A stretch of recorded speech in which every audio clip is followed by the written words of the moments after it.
Hindi ka pa humihingi. Alam na ng Diyos ang iyong kailangan. Kasi hindi pa man meron ng biyaya na sa atin ay nakalaan. Ipupush ko. Nakapangalan. And to whatever blessing God has put your name on, sa'yo lang yun. Kahit ano mangyari, hindi niya ibibigay sa iba yun. Sa'yo lang yun.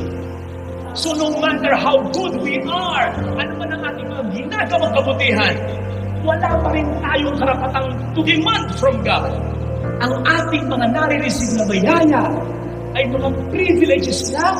Kaya nga graces ang tawag dyan. Ibinibigay sa atin ng Panginoon, hindi dahil karapatan natin at obligado siya, kundi dahil mabuti siya at mapagmahal siya. Ganun lang kasimple talaga.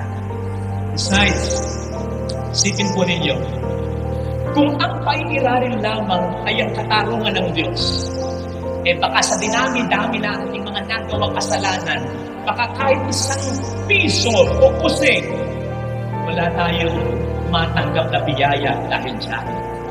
At kung paiirarin lamang ng Diyos ay ang kanyang katarungan, matagal nang bunaw ang sandaigdigan. So good thing, ang pinaiiral niya ay ang pagmamahal niya, ang kabutihang loob niya. May kanya-kanya tayong biyaya na kalaan para sa bawat isa. Hindi natin kailangang mag-igitan, hindi natin kinakailangang mag-agawan. Papasarap isipin na hindi natin kailangang mag-unahan. Hindi tayo makukubusan ng biyaya sapagkat sa bawat isa sa atin ay nakalaan. Kaya may batayan yung sinasabi natin, kung para sa'yo, para sa'yo. Kung hindi para sa'yo, ano man ang gawin mong pilit, hindi mangyayari para sa'yo. Mangyari man, ikalulungkot mo. Pero kung para sa'yo, ano mang gawin pilit ng ibang tao na masulot ka, darating at darating sa'yo. Para sa'yo. Pwede kang sulutin ng iba, pwede kang dayakin ng iba, o pwede ikaw mismo magkasala, magkulang talaga.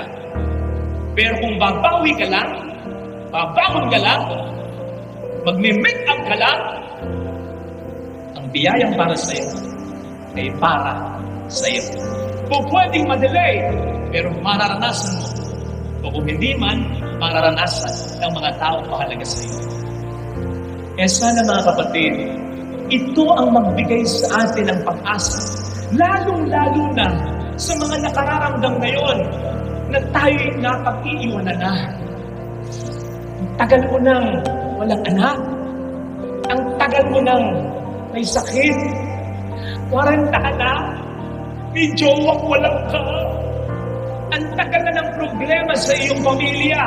Ang tagal mo nang naghahanap buhay. Nagtatrabaho pero hanggang ngayon, hindi ka pa rin umaasenso.